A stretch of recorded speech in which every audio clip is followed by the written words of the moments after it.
Friends, ഇന്നത്തെ നമ്മളെ video വെള്ളമില്ലാതെ ഡ്രൈ ഓടി നമ്മളെ എസ്പ എന്ന് പറഞ്ഞിട്ടുള്ള pump 1.5 HP pressure pump winding കത്തിയിരിക്കുകയാണ്. അപ്പോൾ ഇനി കൊണ്ടുപോകണം.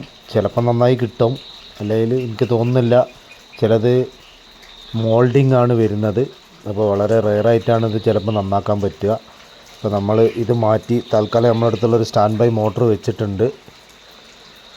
PPR വർക്ക് ചെയ്തതുകൊണ്ട് നമ്മൾ കുറച്ച് ഫിറ്റിങ്സൊക്കെ എടുത്തിട്ടുണ്ടായിരുന്നു.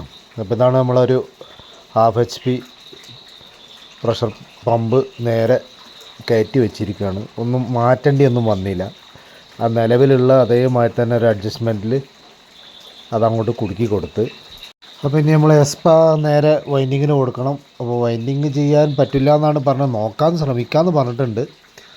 അപ്പോൾ ഇനി നമ്മളെ ടാങ്ക് ഇവിടെ, ഇത് സെപ്പറേറ്റ് ടാങ്ക് വരുന്നതുകൊണ്ട് പിന്നെ പുറത്താണ് കേട്ടോ ഫിറ്റ് ചെയ്യണത്. ഇതിൻ്റെ കൂടെ അല്ല ഫിറ്റ് ചെയ്യുക. 62 ലിറ്റർ ടാങ്കാണ്.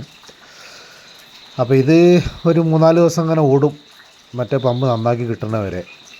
PPR ആയിരുന്നു. അപ്പോൾ അതുകൊണ്ട് എന്തെങ്കിലും പ്രശ്നം ഉണ്ടാവുമെന്ന് വിചാരിച്ചിട്ട് കുറച്ച് ഫിറ്റിങ്സൊക്കെ എടുത്തിരുന്നു. ഭാഗ്യത്തിനൊന്നും എടുക്കേണ്ടി വന്നില്ല. പെർഫെക്റ്റാണ്, റണ്ണിങ് ആണ്, ഓക്കെ ആണ്.